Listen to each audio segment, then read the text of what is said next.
Bueno, ahora sí vamos a continuar con la segunda parte de este capítulo, que son las vasculitis sistémicas, y completando el módulo de reumatología. Esta es la segunda charla y ahora vamos a hablar de las vasculitis de pequeños vasos, que ya son más, como habíamos visto en la clasificación de Chapel-Hill inicialmente. Las vamos a desglosar una por una y primero que nada vamos a hablar de granulomatosis con poliangeitis, que antes llamábamos granulomatosis de Wegener. Es una enfermedad de etiología poco clara, aparentemente tiene como desencadenantes agentes infecciosos y o ambientales. El predominio es en hombres de edad media y las lesiones que vamos a encontrar en anatomía patológica son granulomas en el tracto respiratorio asociados a vasculitis necrotizante y glomerulonefritis en, por supuesto, los riñones. Lo más común es que esta enfermedad se presente con síntomas de la vía aérea, tanto superior como inferior. En la primera etapa, los síntomas respiratorios altos y luego bajo nos hablan o nos hacen hablar de una enfermedad localizada, que en general son síntomas de largo plazo que el paciente nos viene refiriendo de hace rato, no relacionado concretamente con situaciones alérgicas, pero sí infecciones a repetición, otitis, sinusitis, sobre todo sinusitis, mastoiditis, rinorrea, afectación de vía aérea superior en forma inflamatoria, crónica, pacientes que reciben antibióticos por mucho tiempo y por momentos muy a repetición, y que luego ya se presentan con afectación pulmonar, o sea, vía aérea baja.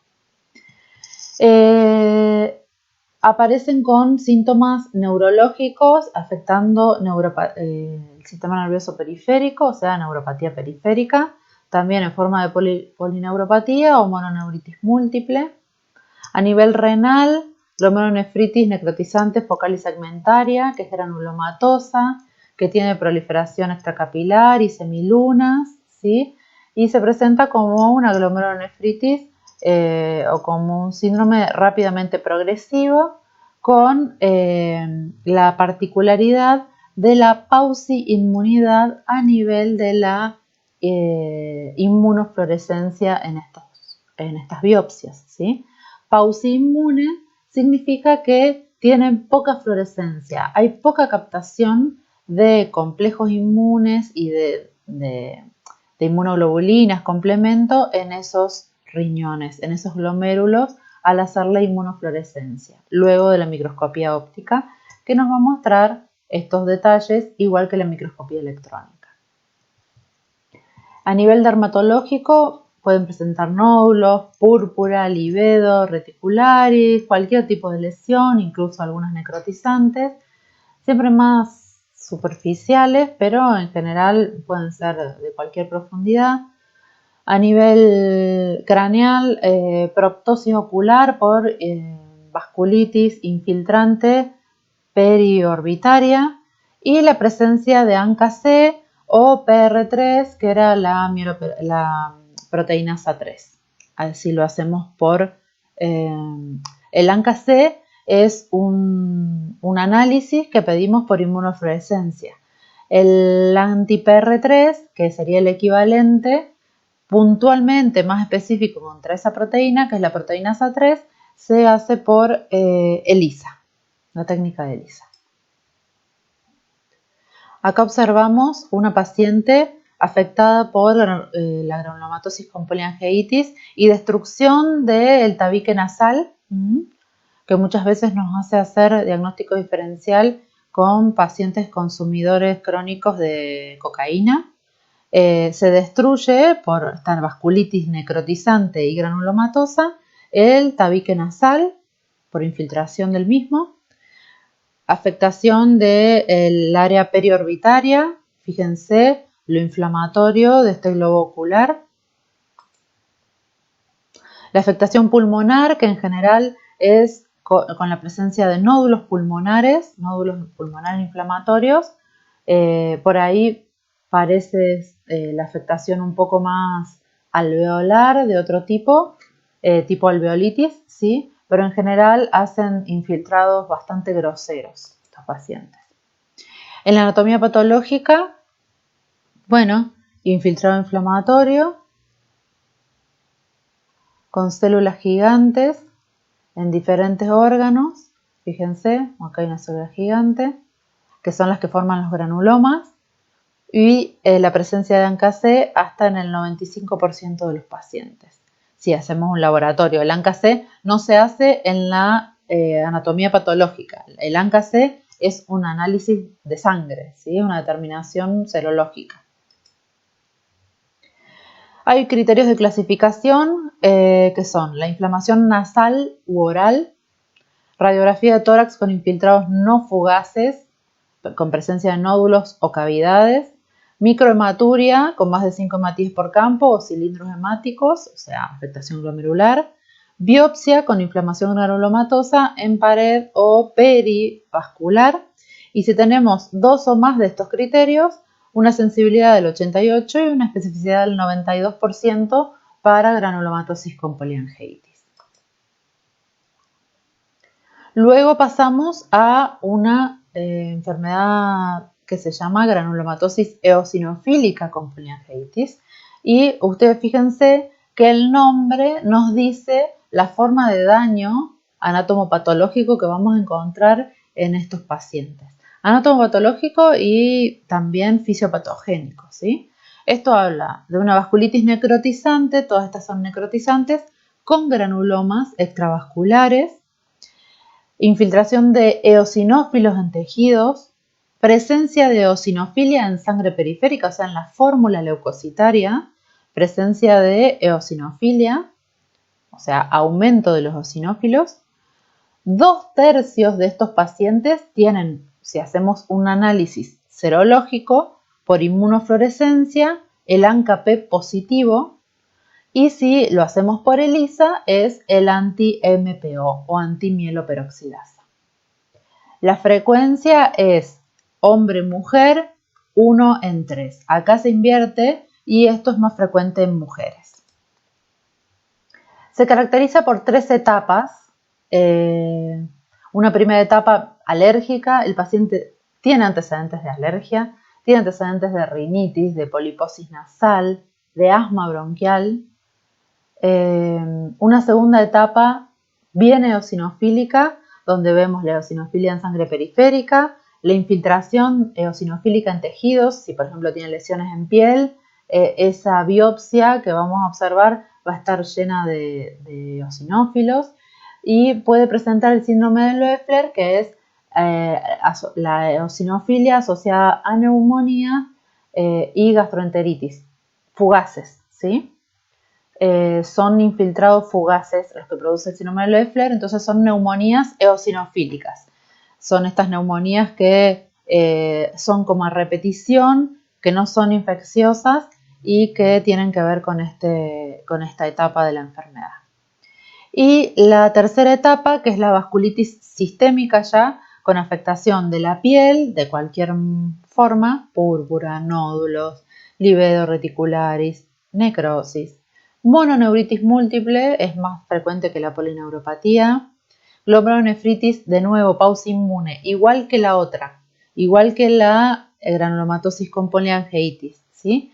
Y la insuficiencia cardíaca de derrame pericárdico, que son mucho más frecuentes por afectación de los pequeños vasos miocárdicos.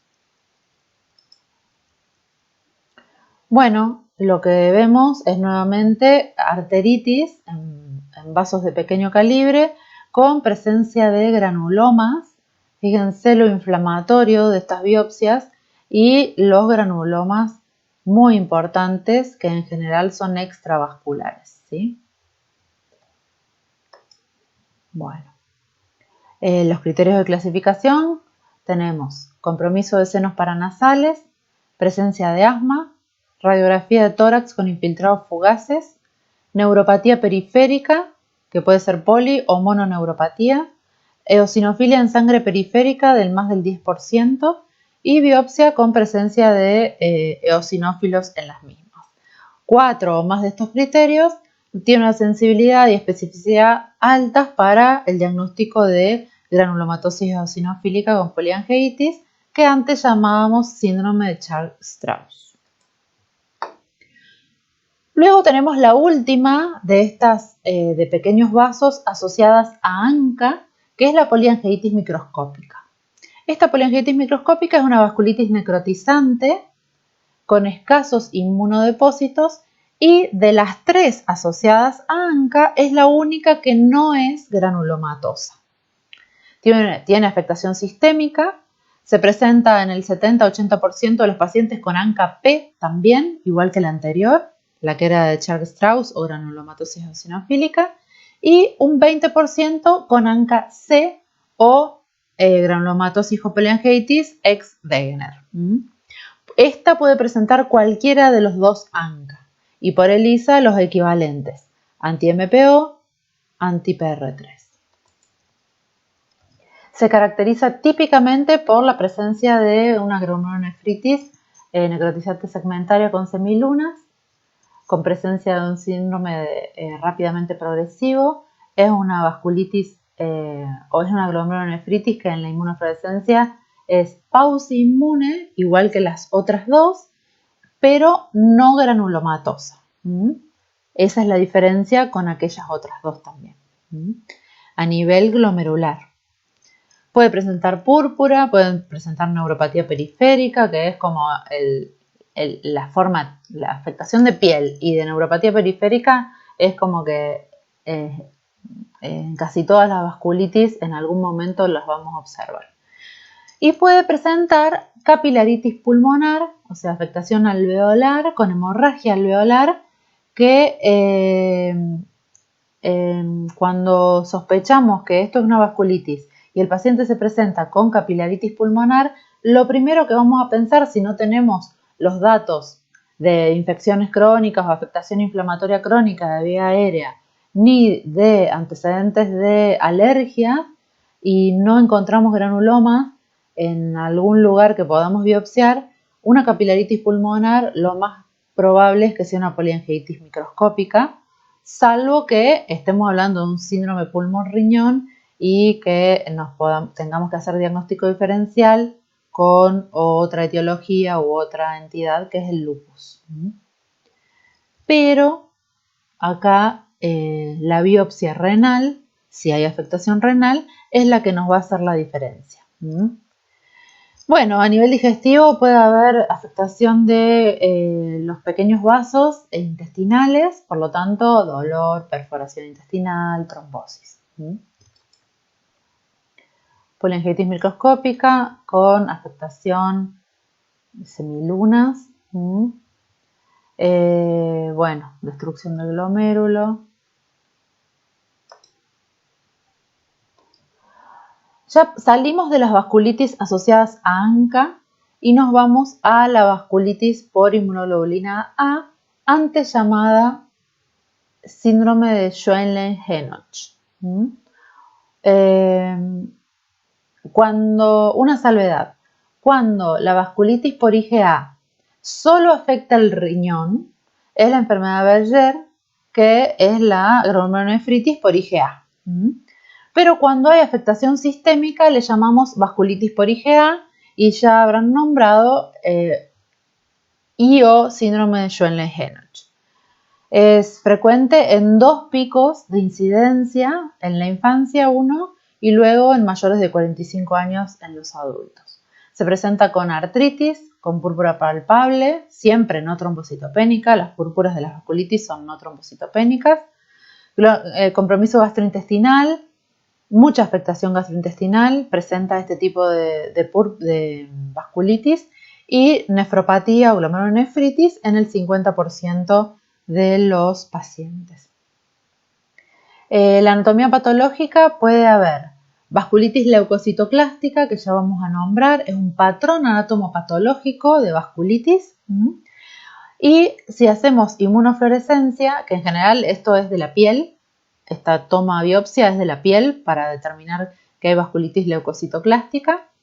Y si hacemos una inmunofluorescencia, vamos a ver depósitos de inmunoglobulina A en el ámbito del órgano afectado que hayamos biopsiado, tanto en la piel como puede ser en el riñón. En el riñón que se manifestaba como un síndrome nefrítico o un síndrome urinario. Bueno, afecta frecuentemente a los niños, desarrollan púrpura palpable. En general sigue un ortostatismo, empieza por los miembros inferiores, ¿sí? Y luego va progresando hacia glúteos y abdomen. Y muy ocasionalmente pueden tener una afectación más sistémica con compromiso digestivo sobre todo en primera instancia y luego renal y también pueden presentar artritis, ¿sí? Bueno, púrpura palpable, no trombocitopénica, vasculitis neutrofílica, leucocitoclástica. Cuando hablamos de leucocitoclasia, bueno, ya lo vamos a ver en la entidad puntual, pero habla de la ruptura de los núcleos de los polimorfonucleares. Eso es leucocitoclástica. Es una forma de daño vascular. Y por otro lado, en este caso, si hiciéramos una inmunofluorescencia de este tejido, de esta biopsia, observaríamos los depósitos de inmunoglobulina A. La vasculitis leucocitoclástica en sí, quiero hacer una aclaración, es una entidad que puede afectar la piel per se como entidad única, ¿sí? Pero en general no es una enfermedad puntualmente, sino que es una forma anatomopatológica y clínica de afectación de la piel que se puede presentar en diferentes enfermedades que cursan con vasculitis. Entonces, podemos encontrar vasculitis leucocitoclástica en vasculitis por IgA. Podemos encontrar vasculitis leucocitoclástica en ninguna enfermedad y lesiones en piel que si biopsiamos terminan dándonos datos de vasculitis leucocitoclástica y pueden presentar diferentes formas, sobre todo al inicio, y cuando vamos a biopsiarla nos encontramos con este patrón que es el patrón de ruptura o fragmentación de los núcleos de polimorfonucleares que se llama cariorrexis. Entonces es una forma de vasculitis porque hay inflamación por polimorfonucleares con ruptura de los núcleos de los polimorfonucleares, no necrotizante, no granulomatosa y que se presenta en diferentes entidades cuando presentan lesiones en piel.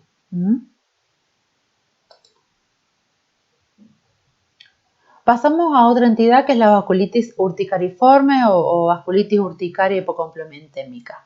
Es una vasculitis que cursa con, en general, hipocomplementemia y con anticuerpos anti-C1q, que es uno de los elementos de actividad del complemento.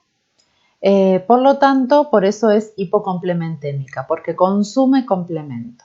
Está asociada a la presencia clínica de urticaria de duración prolongada. Habitualmente las urticarias tienen una duración menor de 24 horas y en general esta duración tiene que ver con que se medican con antihistamínicos y o corticoides y reducen su actividad inflamatoria en la piel superficial que marca las lesiones urticarianas, ¿sí?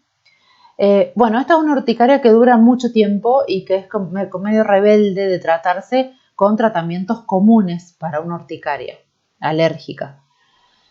Puede ser primaria, de aparición espontánea en determinados pacientes y puede ser secundaria en enfermedades crónicas, autoinmunes, neoplásicas, infecciones crónicas. La forma de presentación es una urticaria que en general no es pruriginosa, sino que es dolorosa o con ardor y puede presentar angioedema en determinados sectores, sobre todo en el rostro y en vía aérea. Suele presentarse con artritis, la urticaria y la artritis es lo más típico de este síndrome, pero también puede haber afectación abdominal, inflamatoria y también inflamación ocular o glomerulonefritis. En general, si vamos a biopsiar estas lesiones, lo que nos vamos a encontrar es una vasculitis leucocitoclástica también. Pero, por ejemplo, si hacemos inmunofluorescencia, no tiene inmunofluorescencia porque no está mediada por inmunoglobulinas, ¿sí? Otra vasculitis importante es la vasculitis crioglobulinémica, que es una inflamación vascular derivada de la presencia de crioglobulinas. En la biopsia en general también nos encontramos una vasculitis leucocitoclástica. ¿Qué son las crioglobulinas? Son globulinas que tienen la facultad de que in vitro, no in vivo, in vitro, precipitan a menos de 37 grados. No se sabe bien por qué se producen, pero en general están asociadas a alguna alteración o enfermedad sistémica de otro tipo. Y se clasifican en 3 tipos. Una que es la tipo 1, que son crioglobulinas IgM monoclonales, mucho menos frecuente IgG, pero en general son IgM, que son el 10 al 15% de los casos y están asociadas a neoplasias hematológicas o a gamapatías de significado incierto o a gamapatías monoclonales, ¿sí? Como pueden ser, por ahí no de significado incierto, pero otras gamapatías. Y luego tenemos las gamapatías mixtas, las crioglobulinemias mixtas, que son la tipo 2 y la tipo 3. La tipo 2 es una IgM monoclonal que tiene actividad factor reumatoide, que se asocia, o sea, una IgM monoclonal asociada a una IgG policlonal. Es mixta, una IgM monoclonal, una IgG policlonal. Esto se presenta en el 50 al 60% de los casos. Y luego está la otra mixta, que es la tipo 3, que son 2 inmunoglobulinas, no importa de qué tipo, policlonales u oligoclonales. Ninguna es monoclonal. Y se dan el 20 al 50% de los casos. Tanto las 2 como la 3, que son las mixtas, están asociadas, son la mayoría, a enfermedades sistémicas. No sé si se recuerdan que habíamos comentado que el dosaje de crioglobulinas en el síndrome de Sjögren era un factor de mal pronóstico. Bueno, las neoplasias hematológicas, sobre todo los linfomas B, y las infecciones crónicas, sobre todo el virus de la hepatitis C, que según las series está presente entre el 30 y el 100% de los casos de las crioglobulinemias mixtas. Y es la principal causa de crioglobulinemia mixta a nivel mundial. Las manifestaciones clínicas pueden ser, sobre todo en la tipo 1, un síndrome de hiperviscosidad con síndrome confusionales, livedo reticularis, amoratamiento, acrocianosis, sobre todo la nariz, las orejas, bueno, manos y pies, todas las zonas sacrales que pueden llegar a necrosis, ¿sí? Y eso sobre todo se presenta, por suerte es la menos común, en la tipo 1.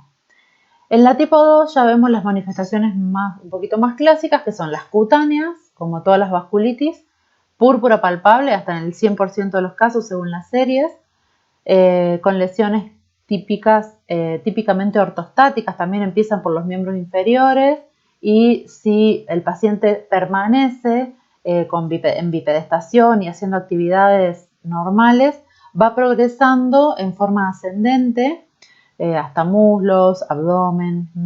En general, al principio son intermitentes y se pueden asociar precedentemente con parestesias por afectación de los vasa nervorum, y tienen la particularidad de que dejan cicatriz hiperpigmentada las lesiones purpúricas de este tipo de vasculitis. Las formas más graves pueden producir úlceras, isquemia. Luego, la afectación renal, que en el 50% da alguna forma hematúrica, microscópica o proteinuria aislada. o el aumento de la creatinina, afectación de la función renal hasta en el 60% de los casos. Como síndrome nefrótico puro se presentan alrededor del 20% de los casos, nefrítico puro 15 al 20% e insuficiencia renal aguda en el 10% de los casos. Puede haber manifestaciones neurológicas.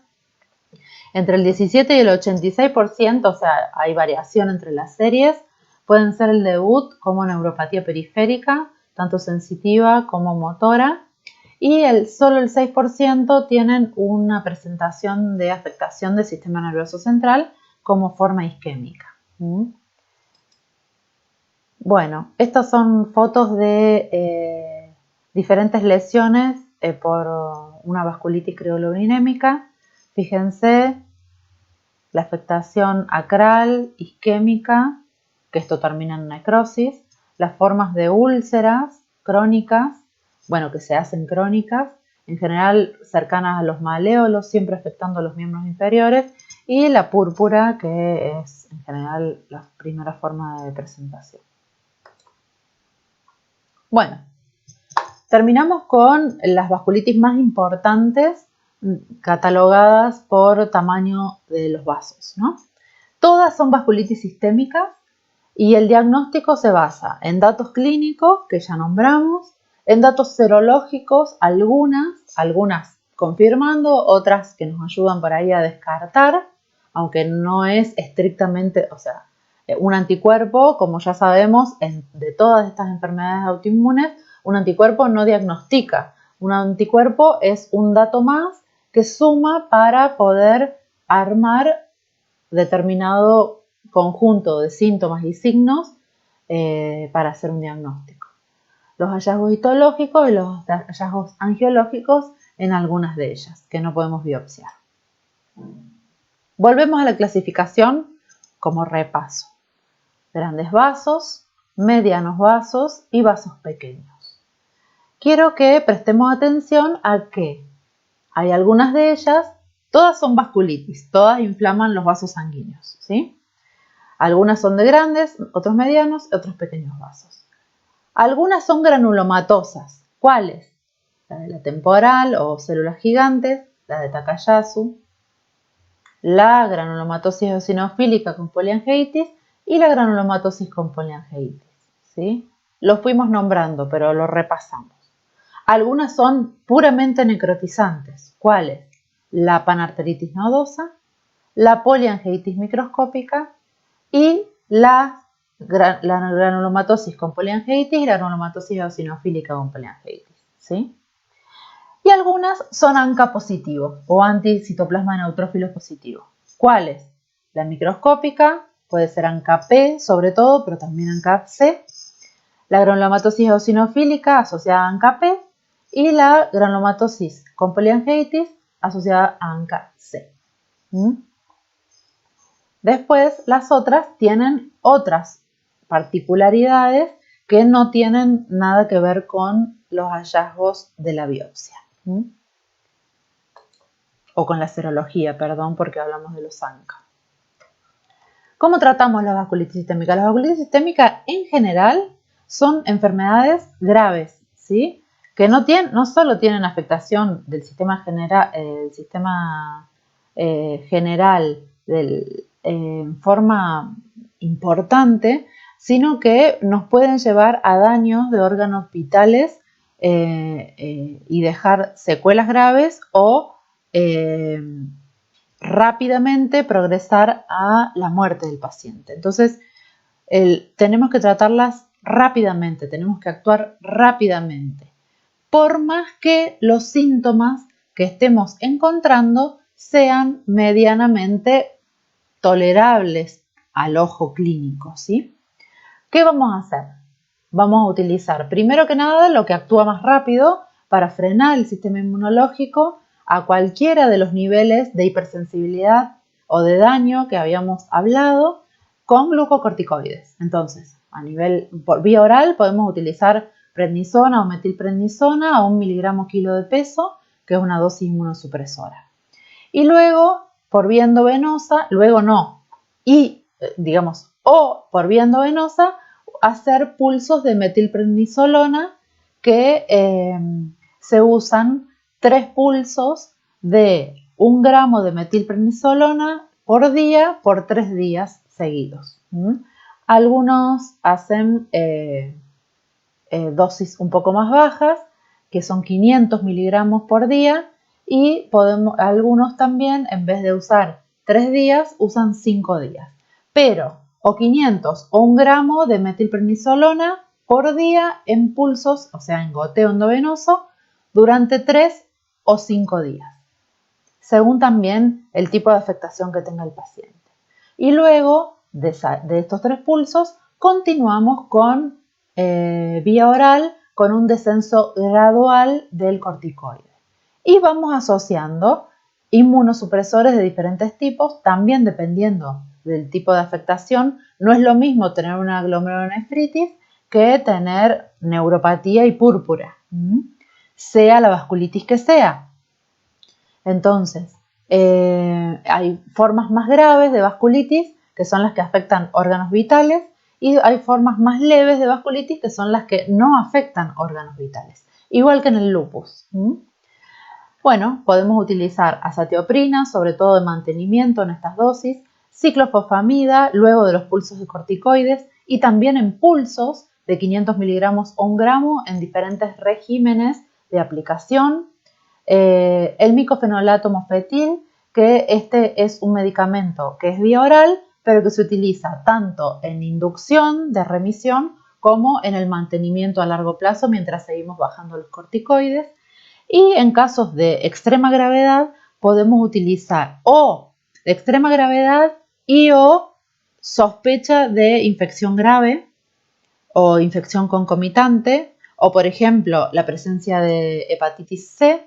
No podemos hacer inmunosupresores de este tipo, entonces vamos a utilizar inmunoglobulinas endovenosas que se utilizan a altas dosis, también en pulsos, junto con plasmaféresis, sobre todo en las vasculitis asociadas a ANCA. Bueno, este es un esquema básico de tratamiento de las vasculitis, que es más o menos lo que les acabo de explicar. Dependiendo de la gravedad y del tipo de vasculitis, básicamente lo que hacemos es un esquema de inducción y luego un esquema de mantenimiento a largo plazo. Fíjense que hablamos de más de 18 meses de tratamiento, que es mantenimiento. La inducción es para que remita y el mantenimiento es para que continúe en remisión. Acá se agrega en este esquema, que también vale nombrarlo, como inductor de remisión el rituximab, que es un anticuerpo monoclonal anti-CD20 que tiene mucho valor en el tratamiento de las vasculitis a la par que de la ciclofosfamida. Como no tienen ni la ciclofosfamida, ni el rituximab, ni el micofenolato, que no lo usamos tanto, sí en lupus, pero no en vasculitis para inducción de la remisión, usamos primero los pulsos de corticoides y luego la ciclofosfamida en pulsos o el rituximab. Esto hace que junto con la reducción progresiva de las dosis de corticoides y el esquema que hayamos pautado de alguno de estos dos, el paciente entre en inducción, que lo podemos esperar hasta, entra en remisión, perdón, que lo podemos esperar hasta 6 meses. Y ya luego, si entra en remisión como estamos esperando, que lo vamos controlando, por supuesto, con los parámetros que hicimos el diagnóstico, ya utilizamos inmunosupresores de mantenimiento, que pueden ser la azatioprina, también puede ser el metotrexato y leflunomida, y en menor medida también, bueno, el micofenolato en forma crónica. Siempre con los corticoides, que se van reduciendo muy gradualmente. No podemos hacer una supresión brusca de los corticoides porque son los que ayudan a que este paciente se mantenga libre de síntomas y de afectaciones graves por un buen plazo. Y con esto terminamos la presentación de vasculitis. Espero que no se les haya hecho muy largo y espero que haber podido ser clara en estas charlas. Estoy a disposición. Cualquier pregunta o duda que tengan, se comunican por mail, están los mails institucionales y bueno, resolveremos las dudas. Les agradezco un montón y que tengan buen día.